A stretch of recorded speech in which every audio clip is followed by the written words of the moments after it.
अभी तक आपने हमारे चैनल को सब्सक्राइब नहीं किया तो सब्सक्राइब कर लीजिए और बेल आइकन को प्रेस कर दीजिए ताकि हमारे नए वीडियोस नोटिफिकेशन सबसे पहले मिल जाए आपको।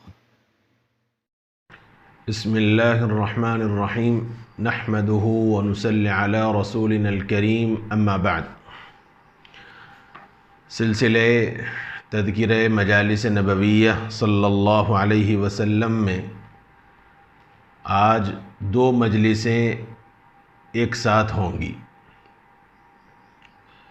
इससे पहले ये बात अर्ज़ की गई कि नबी अकरम सल्लल्लाहु अलैहि वसल्लम का मामूल रात गुजारने में तमाम अज़वाज मुतहरात में, तमाम बीवियों में बराबरी का था। यानी एक रात हुजूर एक बीवी के पास क़याम फरमाते और दूसरी रात दूसरी बीवी के पास। इस तरह अल्लाह के नबी सल्लल्लाहु अलैहि वसल्लम का मामूल था और इस्लाम ने हुक्म भी यही दिया कि एक से ज़ायद अगर किसी की बीवियां हैं तो रात गुजारने में बराबरी होनी चाहिए।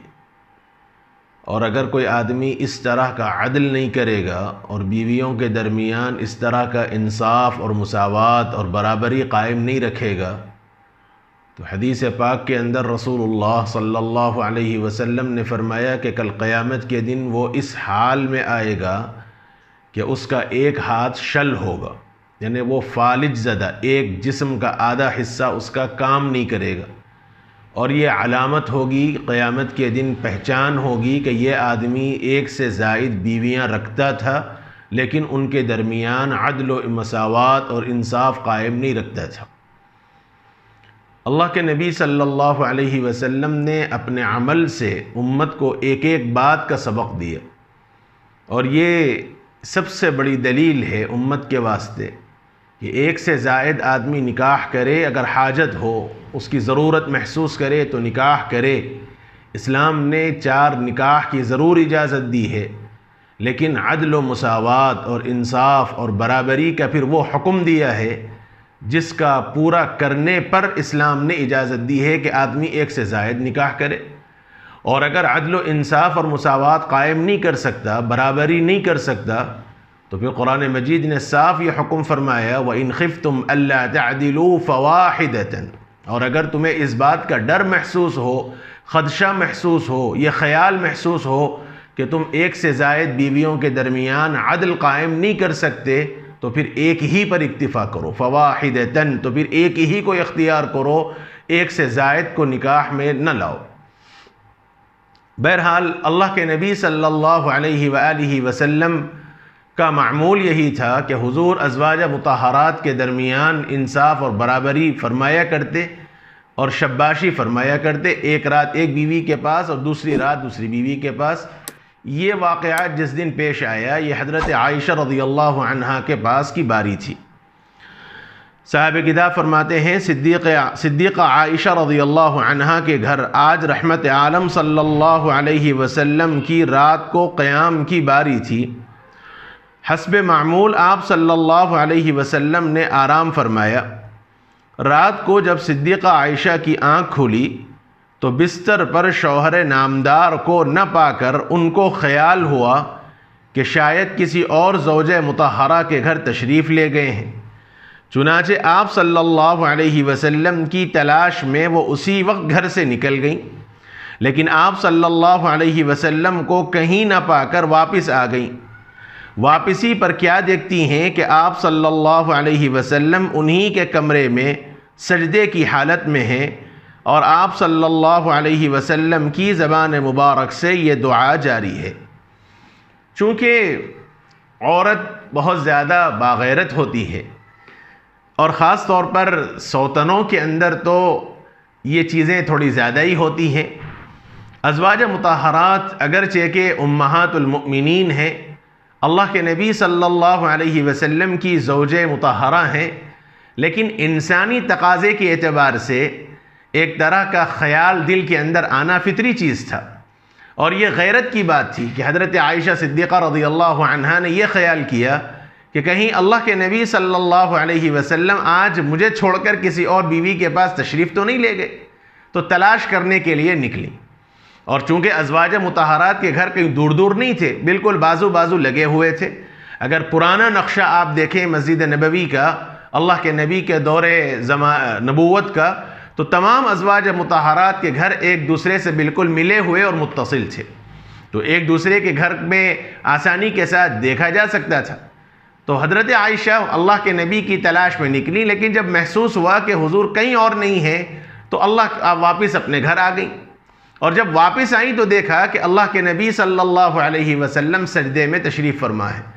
और इस दरमियान बाज़ रिवायात में ये सराहत है कि हुजूर ज़रूरियात से फ़ारिग़ होने के लिए बाहर तशरीफ़ ले गए थे, और वापस जब तशरीफ़ लाई हज़रत आयशा सिद्दीक़ा रज़ियल्लाहु अन्हा, तो अल्लाह के नबी सल्लल्लाहु अलैहि वसल्लम को सजदे में देखा, और उस मौके पर हुजूर की ज़बान मुबारक से ये अल्फाज जारी थे, सुब्हानक व बिहम्दिक ला इलाहा इल्ला अंत, सुब्हानक व बिहम्दिक ला इलाहा इल्ला अंत।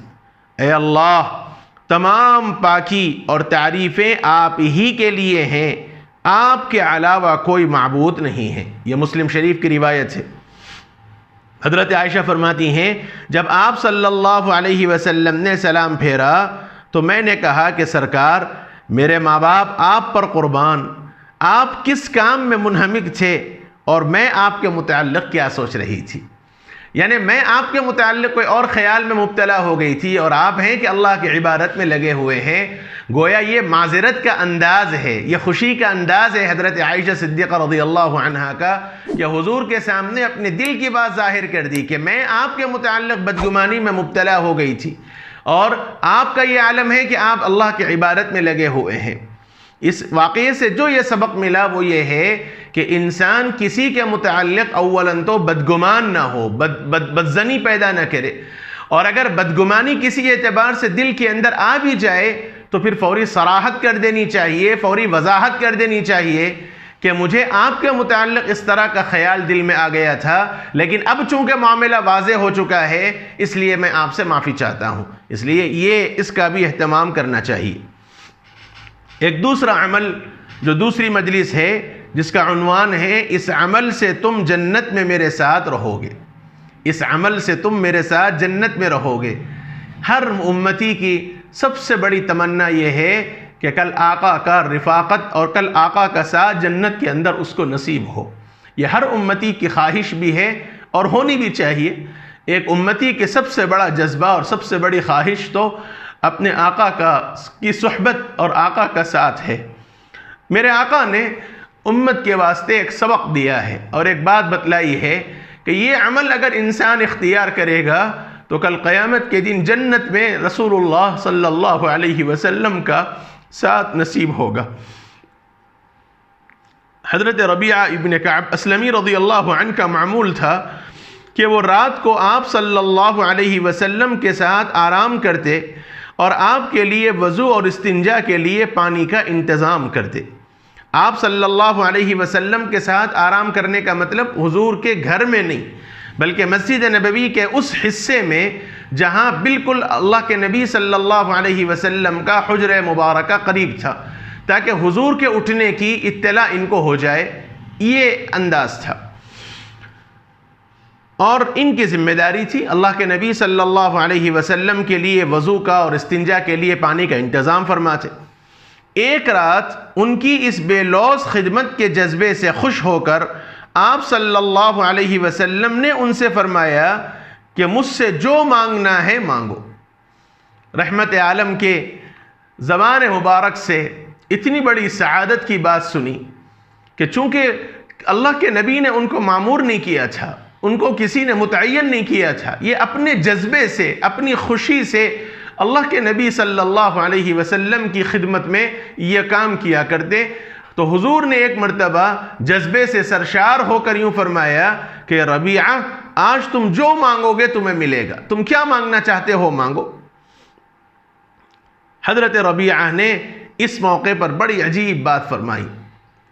हालांकि ज़बान नबी से जो लफ्ज़ निकला वो तो ऐसा लफ्ज़ था कि दुनिया भी अगर मांग ली जाती तो अता हो जाती, आखिरत भी मांग ली जाती तो अता हो जाती। जो आज मांगा जाता हज़रत रबिया की ज़बानी वो तमाम चीज़ें अता होने के लिए तैयार थीं।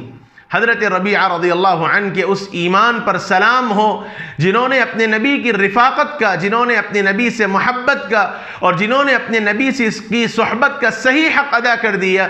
हज़रत रबीआ रज़ियल्लाहु अन्हु ने जब ये बात सुनी तो फिर एक ही बात अर्ज़ फरमाई कि सरकार, मुझे जन्नत में आपकी रिफ़ाक़त चाहिए, यानी या रसूल अल्लाह कुछ और तो नहीं, मुझे बस जन्नत में आपका साथ चाहिए, मुझे जन्नत में आपका साथ मिल जाए।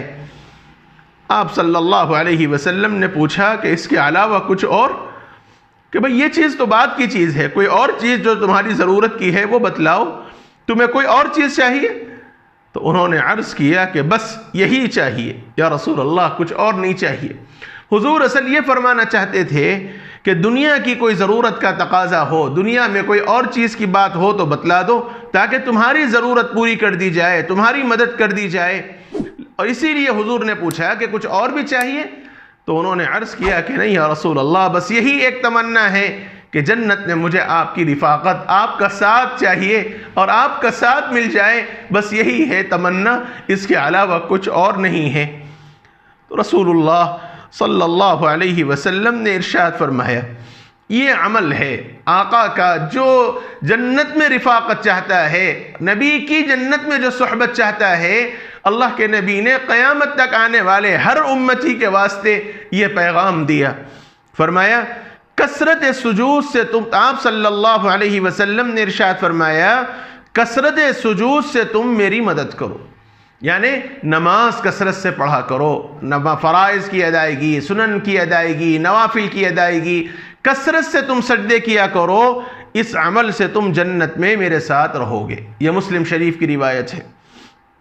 ऐसे ही एक और बात भी एक सहाबी के मुतअल्लिक़ मिलती है। आप सल्लल्लाहु अलैहि वसल्लम के आज़ाद करदा ग़ुलाम हज़रत सौबान रज़ियल्लाहु अन्हु ने भी एक दिन खिदमत अक़दस में हाज़िर होकर अर्ज़ किया कि सरकार, आप मुझे कोई ऐसा अमल बता दीजिए जो मुझे जन्नत में ले जाए, यानी और अमाल तो मैं करता ही हूँ जो मुझे जो फ़राइज़ के एतबार से हैं, नमाज के एतबार से, ज़कात के एतबार से, रोज़ों के एतबार से, सदक़ात व नाफिला के एतबार से मुख्तलिफ़ अमाल करता हूँ, लेकिन मुझे एक ख़ास ऐसा अमल बतला दीजिए जिसकी बुनियाद पर या रसूल अल्लाह वो अमल मुझे जन्नत में ले जाए। उनके 2 दफ़ा इस सवाल के दोहराने पर भी आप सल्लल्लाहु अलैहि वसल्लम खामोश रहे। हुजूर ने कोई तायीन नहीं फरमाई, वो बार बार सवाल दोहराते रहे और किसी मसलहत की वजह से अल्लाह के नबी सल्लल्लाहु अलैहि वसल्लम ने उनको जवाब देना मुनासिब नहीं समझा। और जब वो मुसलसल इन्होंने इसरार किया, तीसरी दफ़ा जब उन्होंने ये सवाल दोहराया तो आप सल्लल्लाहु अलैहि वसल्लम ने फरमाया कि तुम कसरत से सजदे करना। क्यों? इसलिए कि हर सजदे से एक दर्जा बुलंद होता है, हर सजदे से एक दर्जा बुलंद होता है और एक गुनाह माफ़ होता है। ये भी मुस्लिम शरीफ की रिवायत है। इससे ये पता चला कि सजदा अल्लाह को बहुत पसंद है। इसलिए एक रिवायत के अंदर ये भी आता है कि बंदा जब सजदा करता है तो असल में वो अपने पेशानी को रहमान के कदमों पर डाल देता है, रहमान के कदमों पर अपनी पेशानी टिका देता है। ये बात रिवायत के अंदर बाज़ रिवायात में आई है। इसलिए सजदा अल्लाह को बहुत पसंद है। ख़ास तौर पर ये रमज़ानुल मुबारक के महीने के अंदर तो बहुत कसरत से नमाज़ों का अहतमाम करना चाहिए, फ़राइज़ की अदायगी, सुन्नतों की अदायगी, नवाफिल की अदायगी। वरना हमारा मामूल तो ये है कि फ़र्ज़ नमाज हुई और बस बाहर निकल गए, सुन्नतों की अदायगी का तो कोई एहसास नहीं, कोई ख्याल नहीं। हालांकि इससे पहले किसी मजलिस में ये बात सामने आई कि रसूलुल्लाह सल्लल्लाहु अलैहि वसल्लम ने रमज़ान के मुतअल्लिक़ ये फरमाया कि इसमें एक फ़र्ज़ 70 फ़राइज़ के बराबर है और एक सुन्नत, एक नफिल फ़राइज़ के बराबर हो जाती है। एक फ़र्ज़ 70 फरीज़े के बराबर और एक सुन्नत और एक नफिल एक फरीज़े के बराबर हो जाता है। तो ये मौका है ज़्यादा से ज़्यादा सुन्नतों की अदायगी का, ज़्यादा से ज़्यादा नफलों की अदायगी का और अल्लाह के सामने सजदा रेज़ होकर अल्लाह से गिरिया वज़ारी के साथ मांगने का और रमज़ान की इन बरकतों और सादतों में अपने आप को अल्लाह के सामने माफ़ी मांगना, मग़फ़िरत की भीख मांगना। और ख़ास तौर पर ये हालात और ये मुख्तलिफ़ किस्म की वबा और आजमाइश के दौर से जो हम गुज़र रहे हैं, इस दौर से और इस फितने से अल्लाह हम सब की हिफाजत फरमाए। इसका विर्द भी कीजिए, इसके दुआओं का अहतमाम भी कीजिए। हक़ ताला अपने करम से जो बातें कही गई हैं उस पर अमल की तौफ़ीक़ नसीब फरमाए। व सल्लल्लाहु वसल्लम व बारक अला नबिय्यिना मुहम्मद व अला आलिहि व अस्हाबिहि अजमईन वल्हम्दुलिल्लाहि रब्बिल आलमीन।